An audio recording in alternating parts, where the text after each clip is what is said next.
இந்த கருத்தரங்கில் தலைமை பொறுப்பை என்னிடம் கொடுத்திருக்கிறார்கள். இன்னும் 3 கட்டுரையாளர்களுக்காக காத்துக் கொண்டிருக்கிறோம். அவர்கள் வருவார்கள். அதற்கு முன்னதாக நாம் இப்பொழுது வந்திருக்கும் திரு ராஜ்குமார் அவர்களுடைய கட்டுரையை முதலில் நாம் துவங்கலாம். அனைவருக்கும் எனது காலை வணக்கம். இணைய மாநாட்டின் 3ஆம் நாளான இன்று கணினி வழி தமிழ் எழுத்து உணரி செயற்பாடுகள் எனும் தலைப்பிலான அமர்வு தற்போது தொடங்க உள்ளது. இந்த அமர்விற்கு தலைமை தாங்க அண்ணா பல்கலைக்கழகத்தைச் சார்ந்த முனைவர் மதன் கார்கி அவர்கள் இங்கு வருகை தந்துள்ளார். முனைவர் மதன் கார்கி அண்ணா பல்கலைக்கழகம் சென்னைக்கு உட்பட்ட கிண்டி பொறியியல் கல்லூரியில் கணினித்துறை பேராசிரியராக பணிபுரிந்து வருகிறார். கணினிக்கு தமிழறிவு புகட்டல் என்னும் ஆராய்ச்சியில் ஈடுபட்டு வரும் முனைவர் மதன் கார்கி இது குறித்தான ஆய்வு கட்டுரைகளையும் மென்பொருட்களையும் படைத்துள்ளார். தமிழ் கணினி ஆராய்ச்சியில் ஈடுபட்டு வரும் பல மாணவர்களுக்கு ஆய்வு ஆலோசகராக இருக்கிறார். இவரது தமிழ் பணி வளர இவரை வாழ்த்துகிறோம். இந்நிகழ்வில் இவருடைய தலைமை நமக்கு பெருமை சேர்க்கிறது. நன்றி. ஒரு சிறுவன் முதலில் ஒரு சிறுகதை புத்தகம் ஒன்று வாசிக்கிறான். அந்த சிறுகதை எழுதியவர் சுஜாதா. அந்த தொகுப்பின் பெயர் கணிப்பொறியே ஒரு கதை சொல், கம்ப்யூட்டரே ஒரு கதை சொல் என்ற தலைப்பில் அவர் எழுதிய ஒரு கட்டுரை.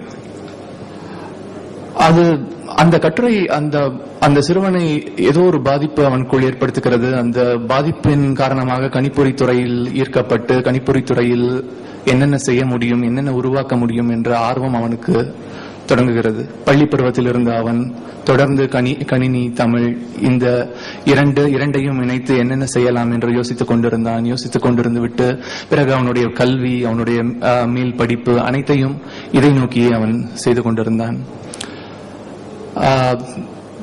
தன்னுடைய முனைவர் பட்டத்தை பெற்றுவிட்டு இப்போது உங்கள் முன்னால் உட்கார்ந்து கொண்டிருக்கிறான். இந்த அரங்கில், இதே சுஜாதா அரங்கில், அவருடைய பெயர் கொண்ட அரங்கில் தலைமையேற்று இந்த கருத்தரங்கை நடத்த வேண்டும் என்று நினைக்கிறான். இந்த 15-20 ஆண்டுகளில் தமிழுக்காக ஏதாவது செய்ய வேண்டும் என்ற ஒரு நோக்கிலும், ஏதாவது உருவாக்க வேண்டும் என்ற நோக்கிலும் பல மென்பொருட்கள் செய்திருக்கிறோம். நான் என்னோட தமிழ் கணிம ஆய்வகம் என்று அண்ணா பல்கலைக்கழகத்தில் ஒன்று அமைத்து அதில் ஒரு 15-20 பேர் தமிழ் மென்பொருட்கள் உருவாக்கி கொண்டிருக்கிறோம். இந்த மாநாட்டில், இந்த கருத்தரங்கில் ஒரு 7 கட்டுரைகள் நானும் என்னும் மாணவர்களும் படிக்கிறோம். தமிழில் கணினி கொண்டு வருவது பல காலமாக இந்த அரங்கிலும் மற்ற அரங்குகளிலும் வயதிலும் அனுபவத்திலும் திறன் வாய்ந்த பலர் இருக்கும் பொழுது கல்விக்காகவும் நான் செய்த பணிக்காகவும் இந்த பொறுப்பை என்னிடம் தந்திருக்கிறார்கள் என்பதை நினைத்து பெருமை அடைகிறேன். உத்தமம் ஒருங்கிணைப்பாளர்களுக்கு நன்றி. நாம் முதல் கட்டுரைக்கு செல்லலாம். முதல் கட்டுரை திரு ராஜ்குமார் அவர்கள் DMI காலேஜ் ஆஃப் இன்ஜினியரிங் இலிருந்து வந்திருக்கிறார். பழங்கால தமிழ் எழுத்துக்களை உணரும் மென்பொருள் ஒன்றை பற்றி அவர் இப்பொழுது பேசப்போகிறார். So I am S. Rajkumar, working as an assistant professor in DMI College of Engineering.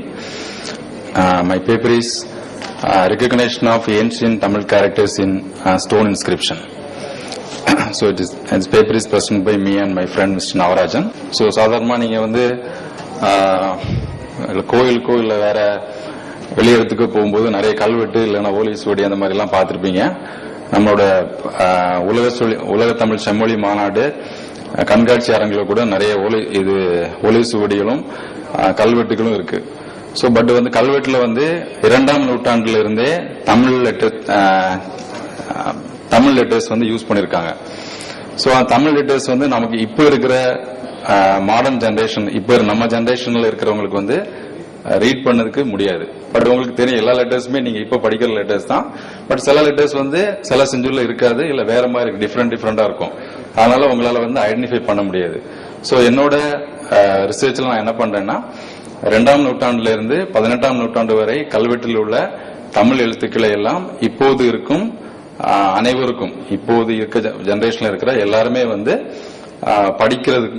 படிக்கும் அளவுக்கு நான் என்னோட இதுல நான் பண்ணிட்டு இருக்கேன். இன்கம்ப்ளீட் ஆகிற லெட்டர்ஸ் எல்லாம் நம்மளால ரெகக்னைஸ் பண்ண முடியாது. சோ அதுக்காக அதுதான் இந்த இதோட மெயின் ப்ராப்ளம். ஸோ ஃபர்ஸ்ட் நம்ம என்ன பண்ணோம்னா இப்போ வந்து ஒரு கல்வெட்டு எங்கேயாவது ஒரு இடத்துல வந்து இப்போ கல்வெட்டு இருக்கு, கல்வெட்டு கிடைச்சிருக்கு இல்ல கல்வெட்டு இருக்குன்னா அந்த இதை வந்து டிஜிட்டல் கேமரா யூஸ் பண்ணி என்னோட பேப்பர்ல வந்து கேமரா யூஸ் பண்ணி ஒரு high resolution camera Nikon N72 நான் யூஸ் பண்ணிருக்கேன். அந்த கேமரா யூஸ் பண்ணி அந்த இமேஜை வந்து நான் ஃபர்ஸ்ட் கேப்சர் பண்றேன். ஸோ கேப்சர் பண்ணிட்டு கேப்சர் பண்ண இமேஜை வந்து டைரக்டா வந்து நம்ம ப்ராசஸ் பண்ண முடியாது. ஏன்னா அதுல வந்து நிறைய நாய்ஸஸ், அப்புறம் வந்து அதுல வந்து செக்மெண்டேஷன், லெட்டர்ஸை பிரிக்கிறது, இந்த மாதிரி நிறைய ப்ராப்ளம் இருக்கு. ஸோ ஃபர்ஸ்ட் என்ன பண்ணணும்னா திஸ் இஸ் இதனோட பிளாக் டயக்ராம். ஃபர்ஸ்ட் வந்து ஒரு இன்புட் இமேஜ் எடுத்துக்கணும். ஸோ அதான் கல்வெட்டு இன்புட் இமேஜ்ங்கிறது ஒரு கல்வெட்டு இமேஜ். ஸோ அதுல வந்து லெட்டர்ஸ் இருக்கணும். ஸோ நெக்ஸ்ட் செகண்ட் பார்ட் வந்து செக்மெண்டேஷன், அப்புறம் noise removal, next edge detection, அப்புறம் வந்து ரெகக்னிஷன், நெக்ஸ்ட் வந்து கன்வெர்ட்டிங் த old ancient characters into modern text. So first இதான் வந்து என்னோட இன்புட் இமேஜ். ஸோ இந்த இன்புட் இமேஜ் வந்து நான் வந்து தஞ்சாவூர் கோயில்ல இருந்து நான் எடுத்திருக்கேன், கல்வெட்டுல இருந்து எடுத்திருக்கேன். 8ஆம் நூற்றாண்டுல உள்ள கல்வெட்டு இது.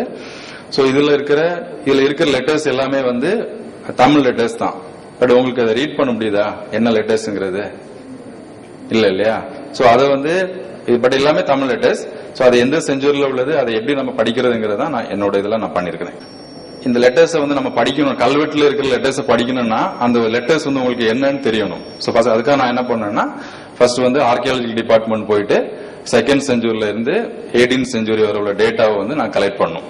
ஏன்னா இதுக்கு வந்து மத்த நீங்க வந்து வேற தமிழ் ஃபாண்ட்ல இருக்கிற மாதிரி உங்களுக்கு சாப்ட்வேரோ சிடியோ வந்து கிடையாது.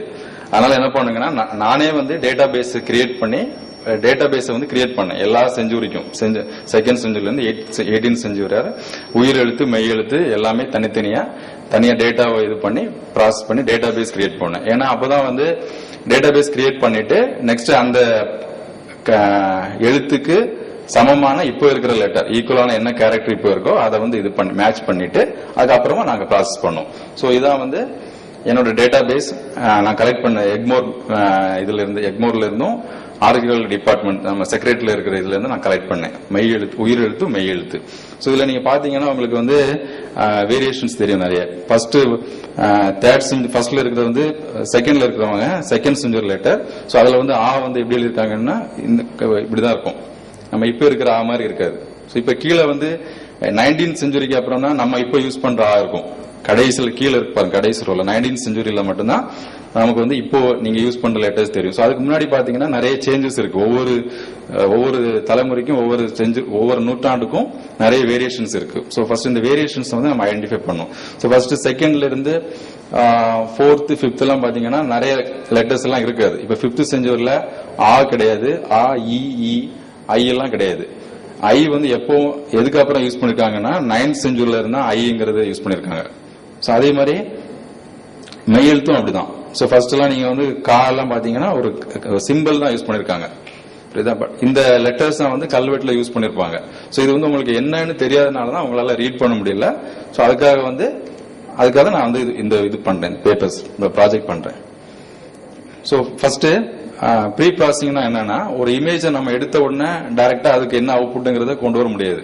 ஸோ ப்ரீ ப்ராசஸிங் என்ன பண்ணணும்னா அந்த இமேஜ்ல போட்டோ எடுத்ததுக்கு அப்புறம் அந்த போட்டோல வந்து சைட்ல வந்து லெட்டர்ஸ் இருக்கும், அந்த கல்லுல உள்ள மீதி போர்ஷனும் இருக்கும். ஸோ நமக்கு லெட்டர்ஸ் மட்டும் போதும். அதனால என்ன பண்ணணும்னா அந்த கல்வெட்டை ஃபோர்கிரவுண்ட் இமேஜ் பேக்ரவுண்ட் இமேஜ்னு ரெண்டா வந்து செப்பரேட் பண்றோம். ஸோ செப்பரேட் பண்ண என்ன ஆகும்னா கேரக்டர் தனியா வந்துடும், அந்த இது வந்து பேக்ரவுண்ட் இமேஜ் வந்து தனியா போயிடும். ஸோ கேரக்டர்ஸ் எடுத்ததுக்கு அப்புறம் அதை என்ன பண்ணா அது ஒவ்வொரு கேரக்டரா பிரிக்கணும். ஏன்னா மொத்தமா வந்து எல்லா கேரக்டரையும் கண்டினியூஸா வந்து ரெகக்னைஸ் பண்ண முடியாது. அது வந்து